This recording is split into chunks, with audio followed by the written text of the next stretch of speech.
ओम नमः शिवाय. सर्वांच्या चरणी वंदन. ओम नमः शिवाय. ओम गजाननं भूतगणादिसेवितं कपितजम्बूफलचारुभक्षणं उमासुतं शोकविनाशकारणं नमामि विघ्नेश्वरपादपङ्कजं शिवानन्दं शिवरूपं गुरुसाक्षात् शिवस्वयं संसारशोकहर्तिं ध्याता शिवानन्दरूपं ब्रह्मविद्याप्रदायकं साकरे वंशप्रवर्तितं जीवशिवाय भवति ज्ञानेन तत्पदं बोधितं. जय मंगलम जय नमः पार्वतीपते शिव हर हर महादेव. वंदे श्रीमद्रामं सद्गुरो मतिशान्ति सीतया श्लेष्ठं कामादिराक्षसारी भवजलधो तत्त्वबोधसेतुकरम्. ओम तत्सत प्रवमणे नमः. संत शिरोमणी मन्मथ स्वामी महाराज की जय. सद्गुरु सिद्धारूढ स्वामींच्या चरणी वंदन करून श्रोत्रिय ब्रह्मनिष्ठ सद्गुरू शिवानंद स्वामी परभणीकर माझ्या हृदयामध्ये स्थापित करून सद्गुरू पंडित पितांबरजींना वंदन करून जगद्गुरू पंचाचार्यांना वंदन करून जगद्गुरू शंकराचार्यांना वंदन करून त्रिकालवंदनीय गुरुमाऊली लिंग ऐक्य गुरु महालिंगेश्वर शिवाचार्य महाराज यांच्याही चरणी अनंत कोटी प्रणिपात करून श्रोत्रिय ब्रह्मनिष्ठ सद्गुरू महादेव कुंभारप्पाजी यांच्याही चरणी शिरसाष्टांग प्रणिपात करून तुम्हा सर्व मोक्ष साधकांच्या चरणी विनम्र अभिवादन करून पंचीकरण ग्रंथामध्ये प्रवेश होऊया. पंचीकरण ग्रंथाचं पान नंबर आपलं 207 चाललेलं आहे. कालच्या भागात आपण सन्निपात बघितला. सन्निपात कशाला म्हणावं हे आपण काल बघितलेलं आहे. वात, पित्त आणि कफ ही 3 दोष आहेत. आपल्या देहामध्ये हे 3 दोष आहेत. हे 3 दोष एकत्र आले तर त्याला सन्निपात झाला असं म्हणावं. आणि सन्निपात म्हणजेच मृत्यू. तो मृत्यूला वश होतो. ही कालच्या भागात आपण बघितलेलं आहे. तर जो अहंता आणि ममता ह्याच्यामध्ये असतो त्याला सुद्धा सन्निपात झाला असंच समजावं. कारण तो जन्म मृत्यूच्या दुःखातून निवृत्त होत नाही. ज्याला मनुष्याला ज्या ब्रह्मनिष्ठ सद्गुरूच्या अनुग्रहाने आपण सचित आनंद रूप. ओम नमः शिवाय. ओम नमः शिवाय. ओम नमः शिवाय. आवाज येईना घ्या. सर्वांना येईना का आवाज? ओम नमः शिवाय. बाकीच्यांना यायलाय का आवाज? ओम नमः शिवाय. नाही कटायला लागलाय. कटायलाय का? हो हा किती उघड आवाज येतो. ओम नमः शिवाय. यायलाय का? ओम नमः शिवाय. आवाज यायलाय का? हो आता यायला लागलाय. ओम नमः शिवाय यायला लागलाय. तर सन्निपात म्यूट करा नंदा काकी. सन्निपात कशाला म्हणावं? वात, पित्त आणि कफ 3 दोष एकत्र आले म्हणजे त्याला सन्निपात झाला असं म्हणावं. म्हणजे तो मरणाला वश होतो. तो मृत्यूच्या स्वाधीन होतो. मग अहंता आणि ममता ह्याला ज्यांनी पकडलं त्याला सुद्धा सन्निपात झालाच म्हणावं. म्हणजे तो सुद्धा मेल्यासारखाच आहे. जी आयुष्य मिळालं, एवढं मौल्यवान आयुष्य मिळालेलं आहे आणि हे आयुष्य असं तसं जर गेलं तर आपली बालबुद्धी असं म्हणावं. लहान बाळ असतं आणि त्या लहान बाळाला किती जरी पैसे दिले तरी ती काय आणतं? काय आणतं त्या पैशाचं ती बाळ? लहान 5 वर्ष चॉकलेट गोळ्या. चॉकलेट गोळ्या आणतं. चॉकलेट. ओम नमः शिवाय चॉकलेट गोळ्या आणतात. बरोबर. ती लहान बाळ जी आहे ती त्याला कितीही तुम्ही पैसे द्या, ती चॉकलेट गोळ्याच घेऊन येतं. तसं हे आयुष्य मिळालेलं आहे आणि आयुष्य सगळं नुसतं अहंता आणि ममतेमध्ये जर घालवलं तर ती बालबुद्धीच समजावं. आयुष्य मिळाले कशाकरता? आपल्या ध्येयापर्यंत पोहोचण्याकरता. ते दिलं सोडून आणि एकीकडंच भटकून बसलं, अहंता आणि ममतेला धरून बसलं. इथं जी एकत्र आलेले ही नातेसंबंध आहेत, ह्यांना जी इतकं पक्क पकडून बसलं, पुन्हा 84 लक्ष योनीच्या फेऱ्यामध्ये अडकून पडलं. अहंता ममता सगळ्यात मोठं बंधनाचं रूप सांगितलं. अहंता ममतेनं ज्यानं पकडलं तो जन्ममृत्यूच्या फेऱ्यात सापडल्याशिवाय राहत नाही. म्हणून अहंता ममता आपल्याला जेवढी देहावर प्रेम आहे आणि देहाधिकावर प्रेम आहे, तेच प्रेम जर आत्मस्वरूपावर लागलं तर मात्र ह्याच्यातून आपण मुक्त होतो. ब्रह्मनिष्ठ तरी कुणाला म्हणावं? ब्रह्मावर अत्यंत निष्ठा आहे. किती निष्ठा? अत्यंत म्हणजे किती? स्वतःवर जेवढी निष्ठा आहे तेवढी ब्रह्मावर निष्ठा.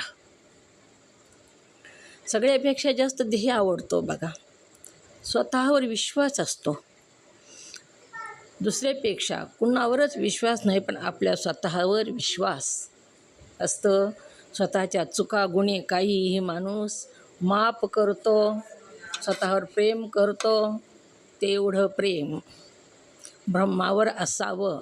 ब्रह्मनिष्ठ सद्गुरूच्या अनुग्रहाने आपण सच्चित आनंद आत्मावासी बुद्धी झालेली असते. तेव्हाच आपण त्याला काय होतं तर जबरदस्त अशा पुण्याची प्राप्ती होते. सद्गुरू कुणाला म्हणावं? ओम नमः शिवाय. हँड्रेस करा, बोला सद्गुरू कुणाला म्हणावं? सुनीता बोला. ओम नमः शिवाय. जे सत्य वस्तूचं ज्ञान करून देतात त्यांना सद्गुरू असे म्हणावे. सत्य वस्तूचं ज्ञान. सत्य वस्तू म्हणजे काय? आत्मज्ञान. मी आत्मा आहे. सच्चित आत्मा. सत्य वस्तू म्हणजे आत्मवस्तू. ब्रह्मनिष्ठ. ब्रह्मनिष्ठ कुणाला म्हणावे? ओम नमः शिवाय. ओम नमः शिवाय. ओम नमः शिवाय. ज्याची ब्रह्मावर अत्यंत निष्ठा आहे त्याला ब्रह्मनिष्ठ असे म्हणावे. ओम नमः शिवाय. म्यूट करा. ब्रह्मावर अत्यंत निष्ठा आहे त्याला ब्रह्मनिष्ठ असं म्हणावं. तर इथं महादोषी कुणाला म्हणावे? महादोषी.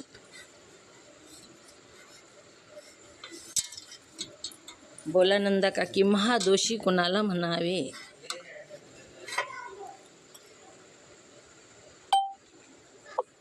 ओम नमः शिवाय. आपण सच्चित रूप आत्मा असून आपण हा देहच आहे असं समजतो, त्याला महादोषी म्हणावे. जो स्वतःला देह समजतो. ओम नमः शिवाय. ज्योतिताई, महादोषी कुणाला म्हणावे? म्यूट करा काकी, म्यूट करा. ओम नमः शिवाय. देहच आपण आहोत जर असं कोणी म्हणलं तर त्याला महादोषी म्हणावं. देहच आपण आहोत जर असं कोणी म्हटलं का तर त्याला महादोषी म्हणलं पाहिजे. ओम नमः शिवाय. बरोबर. वात पित्त आणि कप ही तिघेही एकत्र झाले म्हणजे त्याला महादोषी म्हणावं. ही 3 दोष आहेत आणि देहालाच मी म्हणणं ही सुद्धा महादोष आहे. तीन दोष एकत्र झाले म्हणजे महादोषी किंवा सन्निपात असं म्हणावं. हे आपण कालच्या भागात बघितलेले. सद्गुरूच्या अनुग्रहानं आपण सच्चित आनंद रूप आत्मा आहो हे कशानं कळतं? सद्गुरूशिवाय कळत नाही. सद्गुरूच्या अनुग्रहाशिवाय हे आपल्याला कळत नाही. म्हणून कोणत्या सद्गुरूच्या? तर ब्रह्मनिष्ठ सद्गुरूच्या उपदेशाशिवाय आपली ओळख आपल्याला होत नाही. आपण सच्चित आत्मा आहो अशी बुद्धी झाली असेल तर मग काय होतं? तर जबरदस्त अशा पुण्याची प्राप्ती होते. विलक्षण अशा पुण्याची प्राप्ती होते. कशानं? तर ब्रह्मविचार करणारं. मी ब्रह्म आहे असा आपणच जर विचार केला तर विलक्षण अशा महान अशा पुण्याची प्राप्ती होते. पण विचार करावा लागतो. मी ब्रह्म कसा आहे? नुसतं ब्रह्म आहे असं म्हणू शकत नाही. खोल गेल्याशिवाय, त्याचं स्वरूप कळाल्याशिवाय ती मुरत नाही किंवा ती बिंबलं जात नाही. म्हणून ब्रह्मविचार आधी करावा लागतो. मी ब्रह्म कशाला म्हणावं ह्याचा विचार आधी करावा लागतो. कशाला म्हणावं ब्रह्म?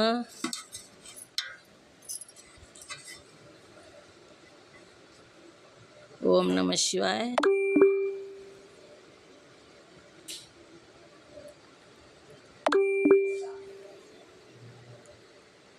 ब्रह्म कशाला म्हणावे? दोघींनी तिघींनी हातवरी केला पण नेहमी सांगणाऱ्याच.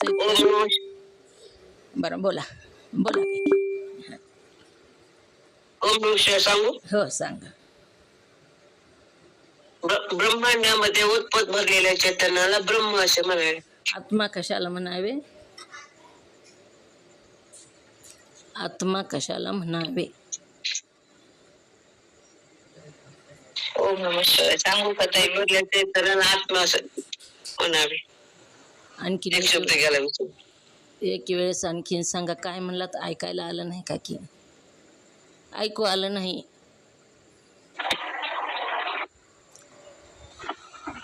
म्यूट करा. मीनाताई बोला. ओम नमः शिवाय. हां. देहामध्ये ओत भरलेल्या चैतन्याला आत्मा असे म्हणावे. ओम नमः शिवाय. आणि ब्रह्म आणि आत्मा वेगळे आहेत का एकच आहेत? एकच आहे. ओम नमः शिवाय. हीच कळवून घ्यायचं आपल्याला. ब्रह्म विचार करायचा आहे. ब्रह्म काय आहे? आत्मा काय आहे?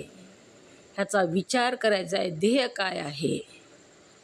सत काय आहे? असत काय? ह्याचा बाजूला काढून देह आणि ब्रह्म आत्मा हे बाजूला काढून ह्याचा विचार करून मीच ब्रह्म आहे असं जेव्हा आपण विचार करून आपला दृढ निश्चय होईल तेव्हा मात्र विलक्षण अशा पुण्याची वेगळ्याच अशा आगळ्या वेगळ्या अशा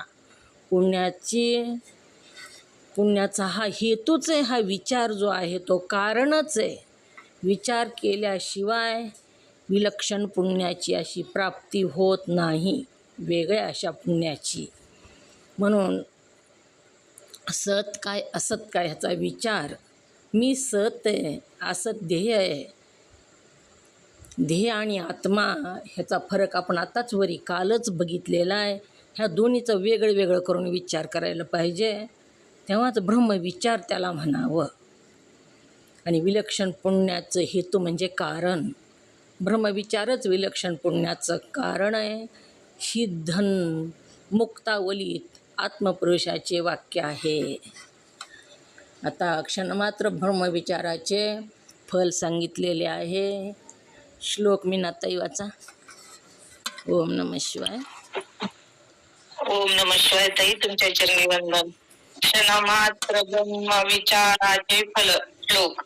स्नानं तेन समस्तति स्नानं तेल समस्त तीर्थ सलिले दत्तापि सर्वावनीर यज्ञानं च कृतं सहस्र मखिला देवाश्च सम्पूजितः संसाराश्च समुद्धाता स्वपतिर्त्रैलोक्य पूजोऽभ्यासो यस्य ब्रह्म विचारणे क्षणमपि स्थैर्यमन प्राप्नुयात्. ओम नमः शिवाय. ओम नमः शिवाय. हा श्लोक सांगितलेला आहे. अर्थ त्याचा, ब्रह्मविचाराच्या ठिकाणी स्नानंते समस्त तीर्थ सलिले. ब्रह्मविचाराच्या ठिकाणी ज्या पुरुषाचे मन क्षणमात्र का होईना पण स्थिरतेला पावले. समस्त तीर्थ सलिले, सगळ्या तीर्थाचं स्नान घडलं. ब्रह्मविचाराच्या ठिकाणी ज्या पुरुषाचे मन क्षणमात्र म्हणजे किती, एक क्षणभर, एकच क्षण मी ब्रह्मच आहे असा विचार जर केला तर किती वेळ, एक क्षण. ब्रह्मविचाराच्या ठिकाणी ज्या पुरुषाचे मन, ज्या पुरुषाचे सांगितलं सर्वांचं मन तसं होत नाही. ज्या पुरुषाचं मन क्षणमात्र का होईना पण स्थिरतेला पावले, मी ब्रह्म आहे असं अंतःकरणामध्ये वृत्ती स्थिर झाली. किती वेळ झाली, एक क्षणभर झाली. तर एक क्षणभर का होईना अशी जर वृत्ती झाली तर स्थिरतेला पावले तो पुरुष. त्या पुरुषाला कोणत्या पुण्याची प्राप्ती होते ते सांगू लागलेले आहेत. गंगादी सर्व तीर्थाच्या जलात स्नान केलेला असे समजावे. एक क्षणभर मी ब्रह्मच आहे सगळे विचार मावळायला पाहिजे. अंतःकरणातल्या ज्या अहम आणि मम ह्या जी वृत्ती आहेत, ह्या वृत्ती विरहित निर्विचार असं जेव्हा अंतःकरण आहे आणि ब्रह्मामध्ये स्थिर आहे, निर्विचार म्हणजे मी ब्रह्म आहे असं त्याला वाटू लागलेलं आहे. वाटलं तर एक क्षणभर जर वाटलं तर गंगादी सर्व म्हणजे पृथ्वीवर जेवढे तीर्थ आहेत तेवढे सर्वच तीर्थाचं, गंगा आदी म्हणजे गंगा आणि त्याच्याबरोबर असणारे अनेक तीर्थ, सर्व तीर्थ च्या जलामध्ये स्नान केलेले असे समजावे. त्या सर्व तीर्थाच्या जलामध्ये स्नान केल्यानंतर ज्या पुण्याची प्राप्ती होते त्या पुण्याची प्राप्ती एक क्षणभरच, मी आत्मा आहे, ही देह मी नाही, हा प्रपंच मी नाही, हे घर माझं नाही, हे नातेवाईक माझे नाहीत, हे क्षणापुरते आहेत. बघा, थोड्या वेळापुरतं आपण एकत्र आलेलो आहो. जसं पाण्यामध्ये वाहत असणारे दोन लाकडं वाहत वाहत वाहत एकत्र आले आणि लहरीबरोबर बाजूला गेले, एक क्षणभर एकत्र आले. तसंच ही आयुष्य, किती आयुष्य माहीत नाही नि तेवढ्या आयुष्यापुरतंच एकत्र आलेले आहेत. किंवा आपण बस स्टँडला गेलो, एस टी मिळाली, एस टीमध्ये बसलो, कुणीतरी आधी एस टीमध्ये बसलेलं होतं, त्याच्या बाजूला त्यानं जागा दिली, आपण तिथं बसलो, आपलं स्टॉप आला, आपण उतरलो. तर आता पुन्हा कधी आपल्याला त्याच एस टीमध्ये त्याच जागेवर त्याच व्यक्तीच्या शेजारी जागा मिळेल हे निश्चित नाही. तसंच आहे हे जे आपल्या अवतीभोवती अहंता ममतारूपी जी जाळ पसरलेलं आहे, पती, मुलं, पत्नी, धन, बहीण, भाऊ, हे असे तात्पुरते आहेत. या प्रवासामध्ये एस टीमध्ये किती वेळ बसतो, आपलं स्टॉप आला की उतरून आपल्या आपल्या मार्गानं निघून जातो. तसंच आहे, आपलं संपलं आयुष्य की आपला आपला स्टॉप आलेला आहे आणि आपल्याला उतरून आपल्या आपल्या मार्गानं निघून जायचं आहे. कुणीच कोणाबरोबर येत नाही, कुणाचाच काही संबंध नाही. आणि पुन्हा ते पुढी जेव्हा दुसरे जन्म आपण घेऊ तेव्हा ते येतीलच असं नाही. म्हणून अहंता ममता क्षणिक आहे. आणि मी कोण आहे तर ब्रह्मविचारात स्थिर झाला, मी क्षणमात्र जरी झाला तरीसुद्धा किती पुण्य सांगितलं. ब्रह्मविचार म्हणजे काय? ब्रह्मविचार कशाला म्हणावं? ब्रह्मविचार कळाल्याशिवाय त्याचं फल कसं कळल? ओम नमः शिवाय.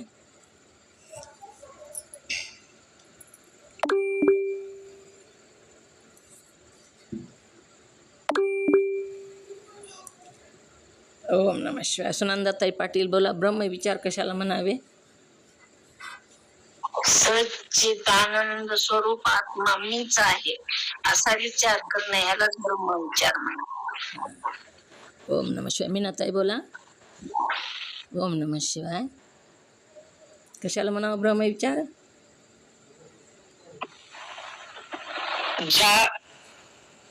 ज्या पुरुषाचं एक क्षण मात्र का होईना ब्रह्मविचाराच्या ठिकाणी राहतो त्याला ब्रह्म असे म्हणावे. ओम नमः शिवाय. बरोबर सांगितलं सुनंदाताईंनी, पण तुम्ही पण सांगावं म्हणून विचारलं. सच्चित आनंद रूप आत्मा मी आहे आणि मीच ब्रह्म आहे. तो आत्मा आणि ब्रह्म काही वेगळं नाही, एकच आहे. आणि हा विचार करणं, मीच ब्रह्म आहे ह्या विचारात स्थिर राहणं म्हणजेच ब्रह्मविचार.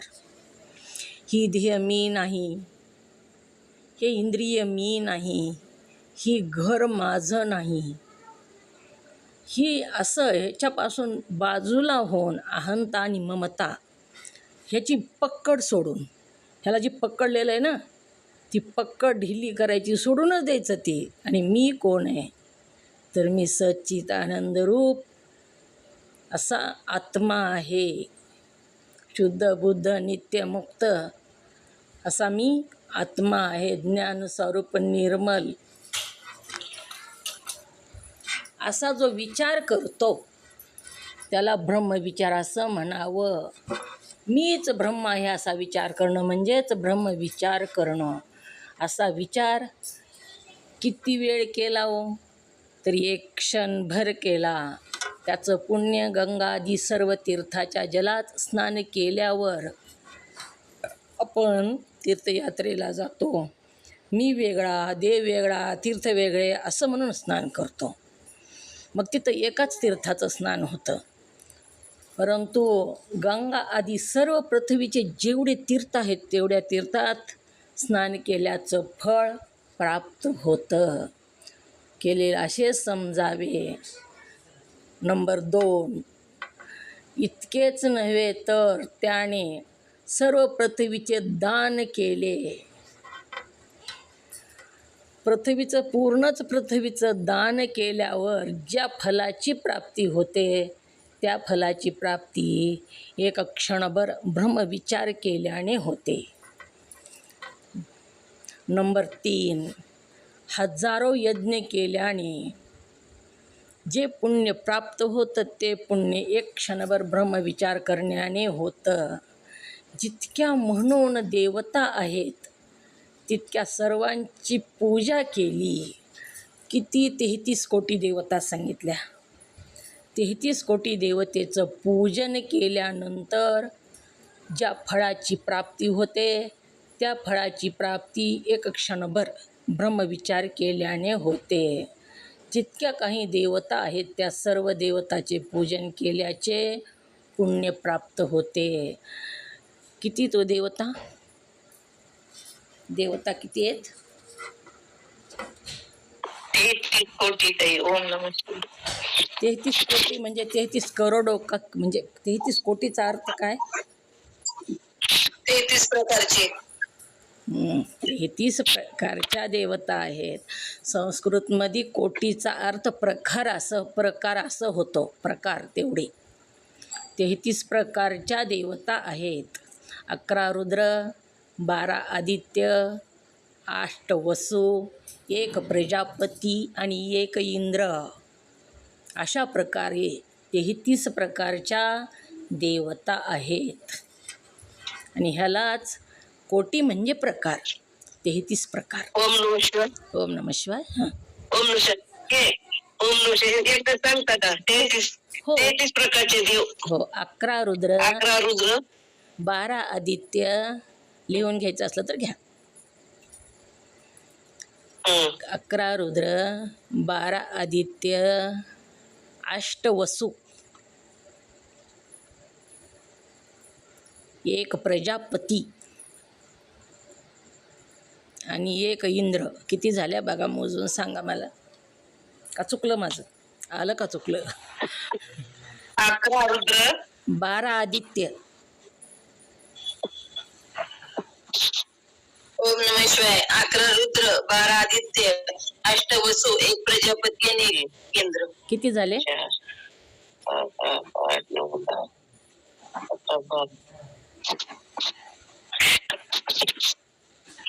8 वसु, 1 11 रुद्र, 12 आदित्य, 8 वसु, 1 प्रजापती 11 रुद्र आणि एक इंद्र. 1 इंद्र. हां अशा 33 प्रकारच्या किती झाल्या? करायला कोणतं? ओम नमः शिवाय. नाही बरोबर 33 झालं ते. 12 8 वसु, 1 प्रजापती आणि 1 इंद्र. 10 इंद्र. 13 झालं ते 33 झाले का? हां ह्या 33. गुरु ओम नमः शिवाय. काय काय काकी काय म्हणायला? बरोबर 33 झाले. हां, अशा 33 प्रकारच्या देवता आहेत. या सर्व देवतेचं पूजन केल्याने ज्या पुण्याची प्राप्ती होते त्या पुण्याची प्राप्ती. म्यूट करा मीनाताई, म्यूट करा. एक क्षणभर ब्रह्मविचार करण्याने होते. आपल्या सर्व पितरांचा संसारापासून उद्धार केला.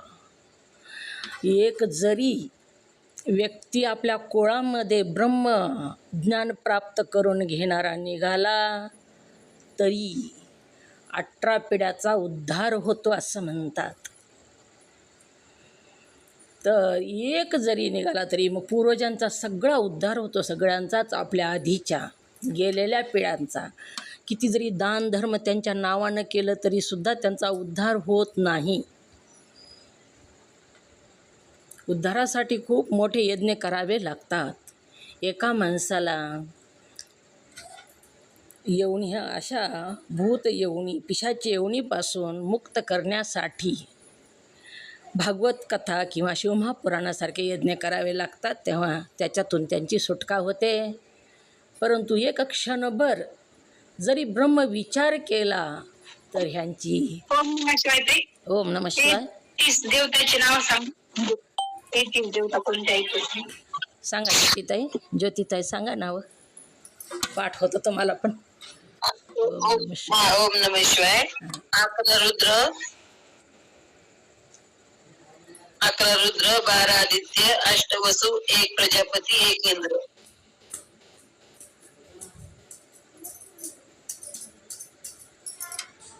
लिहून गेले का ताई? हां दीपाताई लिहून. हो ताई.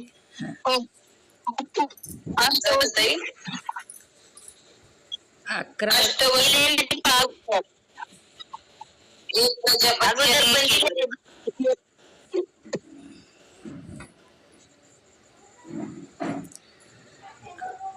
दीपाताई आधी पण दिलेलं आहे म्हणाल्यात, लिहून घेतलेलं नाही का आधी? ओम नमः शिवाय. घ्या घ्या. हां काय लिहिलं?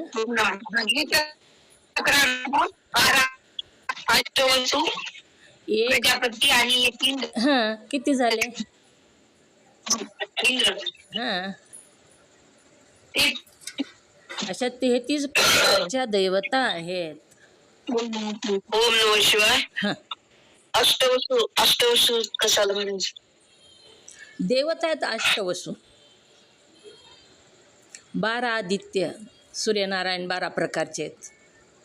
वसु म्हणजे ते कळलं. हां ह्या देवताचे नाव आहेत. ह्या देवतेचे नाव आहेत ह्यांचे. आता तुमचं नाव नंदा काकी, तर काय तुमचं म्हणजे कसं सांगायचं त्याचं?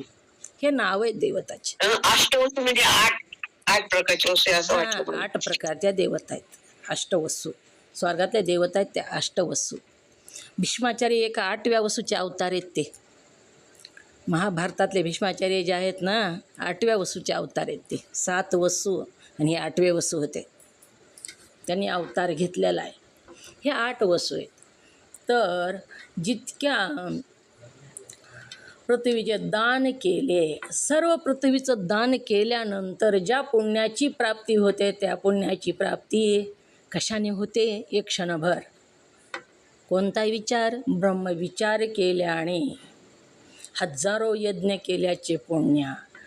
तितक्या म्हणून देवता आहेत, तितक्या सर्वांची पूजा केली, आपल्या सर्व पितरांच्या संसारापासून उद्धार केला, म्हणजे त्यास उत्तम गती प्राप्त करून दिली व आपल्या स्वतःलाही त्रिलोक्यात पूज्य करून ठेवले असे समजावे. आत्मविचार केल्याने, मी बऱ्याचदा सांगितलं बघा, आपल्या शरीरावर जे 3.5 कोटी रोम आहेत, तर ज्यावेळेस आपल्याला आत्मविचार येतो तेव्हा त्या रोमारोमापर्यंत विचार पोहोचतो तो, आणि प्रत्येक रोमाचं स्नान घडल्यासारखं घडतं. म्हणजेच ते तीर्थ आहेत तेवढे. म्हणूनच सर्वही तीर्थ एका विरक्तीच्या पायी आहेत. सर्वही तीर्थ विरक्तीच्या पायी. तिथे बुडी घेई माझ्या मना. विरक्त व्हायला पाहिजे. आणि आपल्या आपल्या मनालाच विनंती केलेली आहे, माझ्या जे मना तू तिथं बुडी घे, विरक्तीच्या पायी. विरक्त हो ह्याच्यापासून, तिथं बुडी घेई माझ्या मना. सगळेच तीर्थ तिथं आहेत म्हणून सांगितलं. तर ब्रह्मविचाराचं फल पहिलं काय सांगितलं? ओम नमः शिवाय. किती 6 अवच्छेदक, किती अवच्छेदक लिहून घेतले तुम्ही? तिथं ग्रंथावरच लिहून घ्या. ओम नमः शिवाय. पहिलं काय सांगितलं? गंगादी सर्व तीर्थाच्या जलात स्नान केले असे समजावे. नंबर 2चं काय सांगितलं लक्ष्मीताई? नंबर 2चं काय सांगितलं फल? ओम नमः शिवाय. न्यूट उघडलेलं आहे तर ओम नमः शिवाय म्हणून. इतकेच नव्हे तर त्याने सर्व पृथ्वीचे दान केले, हजारो यज्ञ केले. 3रा क्रमांक एवढंच आहे. 3रा क्रमांक आहे हजारो यज्ञ केले. जितक्या म्हणून देवता आहेत तितक्या सर्वांची पूजा केली. ओम नमः शिवाय. ओम नमः शिवाय. आलं का ते? आलं, बरोबर आलं. दीपाताई 5वं काय सांगितलं? 5वं फल काय? ओम नमः शिवाय ताई. हां, आपल्या सर्व पितरांचा संसारापासून उद्धार केला. हां, सर्व पितरांचा संसारापासून उद्धार केला. मुलगा जर ब्रह्मज्ञानी निघाला तर त्याच्या 18 पिढ्या उद्धार होतो. पण जर मुलगी निघाली तर दोन्हीकडच्या 18 तिच्या वडिलाकडच्या आणि सासरच्या. म्हणून मुलीचा जन्म गर्भात आपल्या पोटी येण्यासाठी साधनं सांगितली बघा काही ग्रंथामध्ये. इथला विषय नाही ती, परंतु 3 महिने साधना खडतळ केली तर मुलगा प्राप्त होतो. पण मुलीसाठी 6 महिन्याची साधना लागते, खडतळ दुप्पट लागते. 3 वर्ष मुलगा प्राप्त होण्यासाठी साधना करावी लागली तर 6 वर्ष मुलगी प्राप्त होण्यासाठी करावी लागते. दुप्पट पुण्य लागतं मुलगी व्हायला. मुलगी जी आहे ती दोन्ही कुळाचा उद्धार करते. जिथं जन्म घेतला त्याही कुळाचा उद्धार करते, आणि जिथं जन्मभूमी आणि कर्मभूमी दोन्हीचाही उद्धार करते मुलगी. अशा प्रकारे ही कशाचं फळ सांगितलं? ओम नमः शिवाय. कशाचं फळ सांगितलं? ही 6 प्रकारचं जे सांगितलं ते कशाचं फळ सांगितलेलं आहे? नंदा काकी बोला. ओम नमः शिवाय. हे फळ ह्याचं सांगितले, ब्रह्मविचाराच्या ठिकाणी ज्या पुरुषाचे मन क्षण मात्र का होईना स्थिर पावते, त्यालाही एवढे पुण्य भेटतात. समज गंगा सर्व गंगादी सर्व तीर्थाचे जला स्नान केलेले समजावे. ब्रह्मविचारात स्थिर होणं दुसरं म्हणजे काय? ती राहू द्या, वाचून दाखवू नका तुम्ही. ब्रह्मविचारात स्थिर होणं म्हणजे काय? कशाला? म्हणजे मी आत्मा आहे, मी सच्चित आनंद रूप आत्मा आहे, हा क्षणभर का होईना विचार मनामध्ये आला तर. हा, बरोबर बरोबर आलं. म्हणून मी आत्मा आहे, मी ध्येय नाही असा जर विचार केला तर असे सगळंच पुण्य प्राप्त होतं. त्याला कुठंच पुण्य करायला जाण्याची गरज नाही. काल आपण बघितलं वेदांतामध्ये, कालचा अर्धवट विषय राहिलेला होता आपला. वेद जी आहेत तर त्या वेदांतामध्ये 3 कांड सांगितले. ते कांड कोणते? ओम नमः शिवाय. वेदामध्ये जे 3 कांड सांगितलेले त्या 3 कांडाची नावे काय? कालचा अर्धवट राहिलेलं. हो सांगा. कर्मकांड, उपासनाकांड आणि ज्ञानकांड. कर्मकांड, उपासनाकांड आणि ज्ञानकांड बरोबर सांगितलं. तर कर्मकांड कशाला म्हणावं?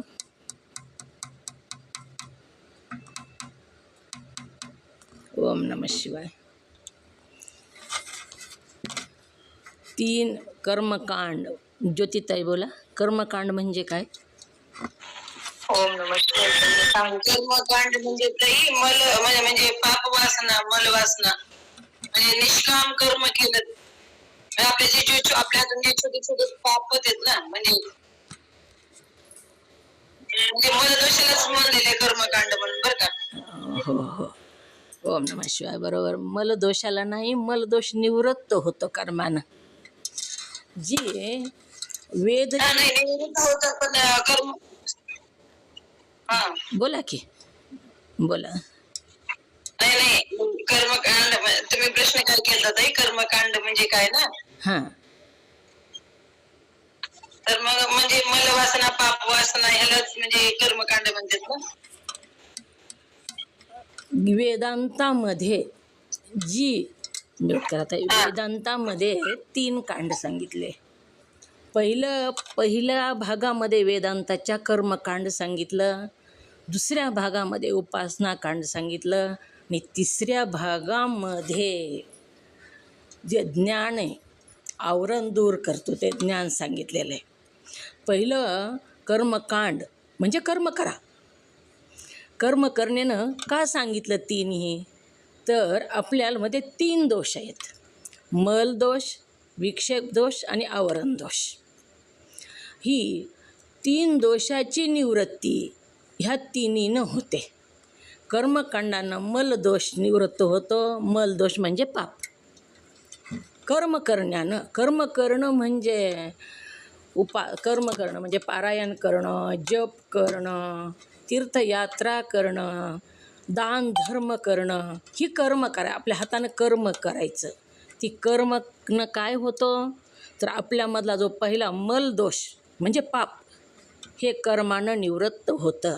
म्हणून वेदांत जी आहे त्या वेदांतामध्ये पहिल्या भागामध्ये कर्म करा असं सांगितलं.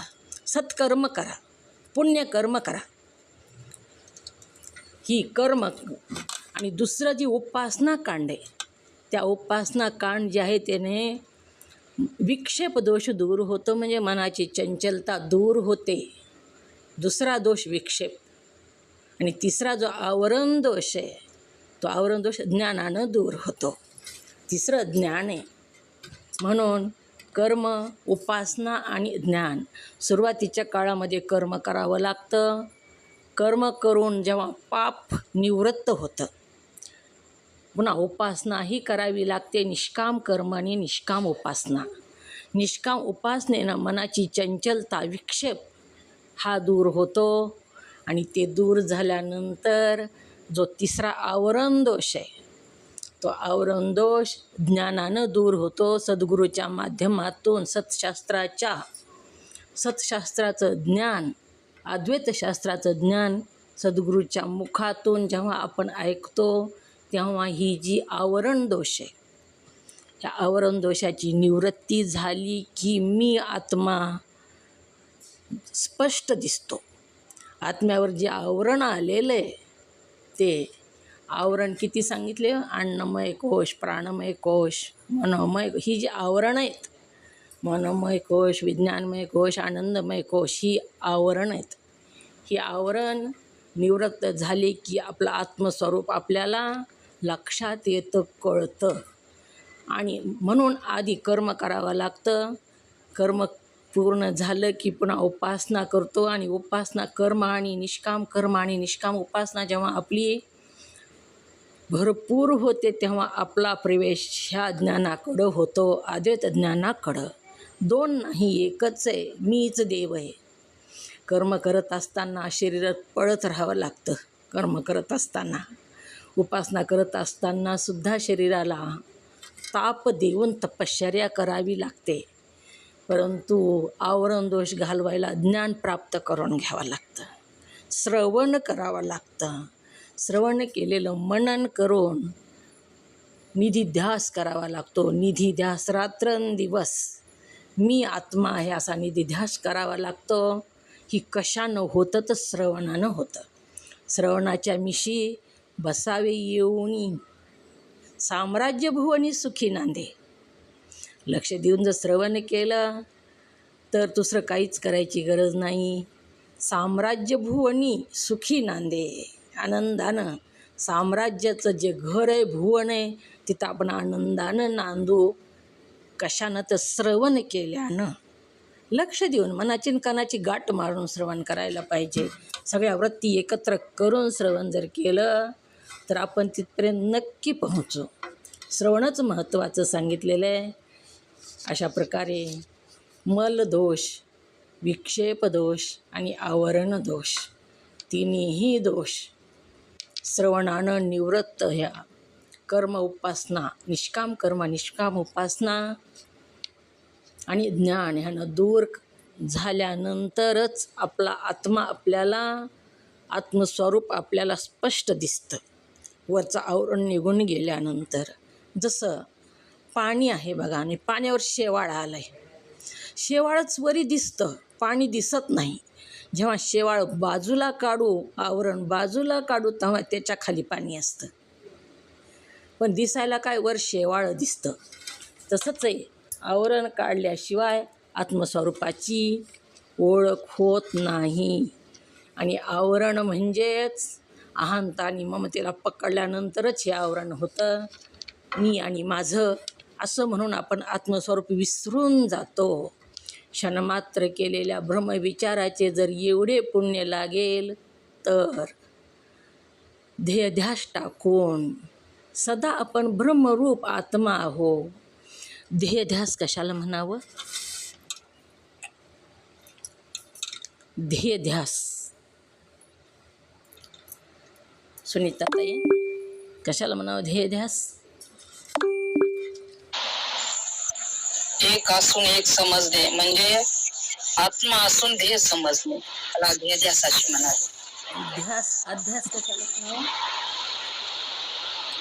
अध्यास म्हणजे एक असून एक समजणे, ध्येयध्यास म्हणजे आत्मा असून ध्येय समजणे. हां, बरोबर, आत्मा असून ध्येय समजणे, बरोबर आहे.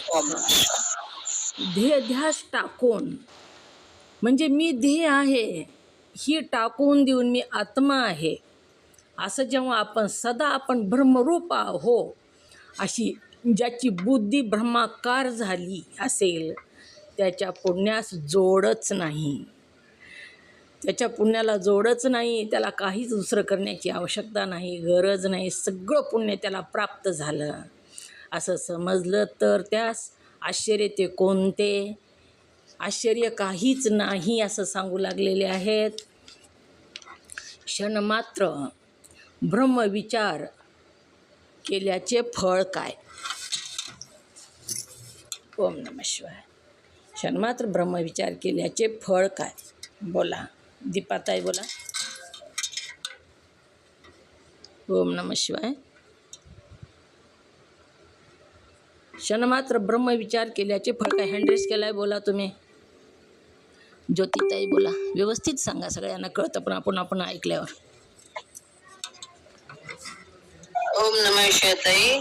क्षणमात्र ब्रह्मविचार जर केलं म्हणजे विचारांनी काय होते तर ते पुढे तुम्ही 5 प्रकारे सांगितले ना, की एक सांगितले किंवा जर गंगाजी सर्व तीर्थाच्या जलात जर स्नान केलं असं समजावं म्हणून सांगितलं. जर एक म्हणजे ब्रह्मविचाराचं मी सच्चिदानंद स्वरूप ब्रह्मात्मा आहे असं जर आपण क्षणमात्र सुद्धा विचार केला तर गंगादी सर्व तीर्थाच्या जलात स्नान केलं असं समजावं म्हणून सांगितले.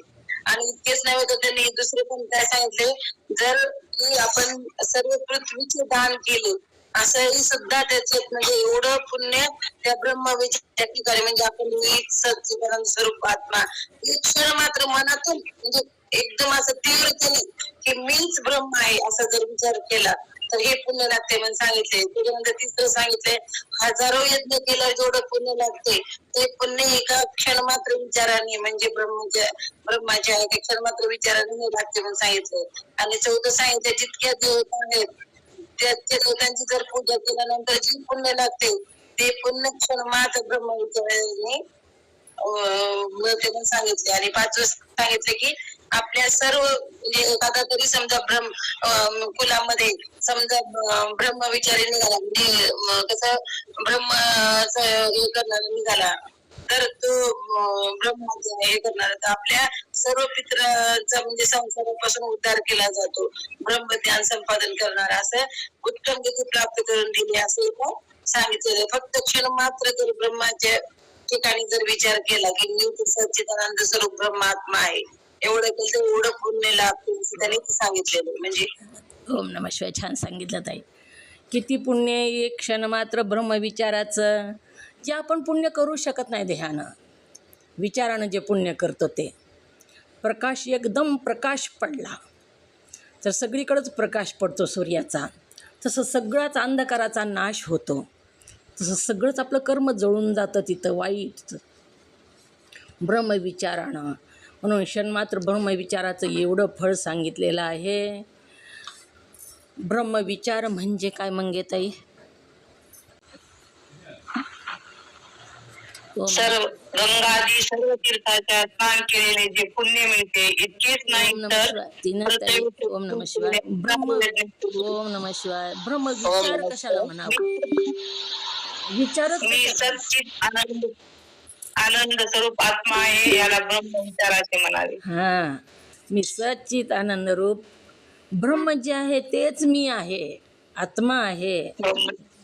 ब्रह्म आणि आत्मा वेगळा नाही, एकच आहे, मीच आहे. ते ब्रह्म जे आहे ते मीच आहे, जे देव आहे तो मीच आहे. मी काही दुसरा कोणी नाही तर मी देवच आहे असा विचार करणं म्हणजेच ब्रह्मविचार करणं. हेच ब्रह्मज्ञान आपल्याला प्राप्त करून घ्यायचे. ओम नमः शिवाय. आपला वेळ झालेला आहे. राहिलेला विषय आपण उद्या बघू. झालेली सेवा सद्गुरूंच्या चरणी समर्पित, तुम्हा सर्व मुमुक्षु साधकांच्या चरणी समर्पित करून सेवेला पूर्णविराम.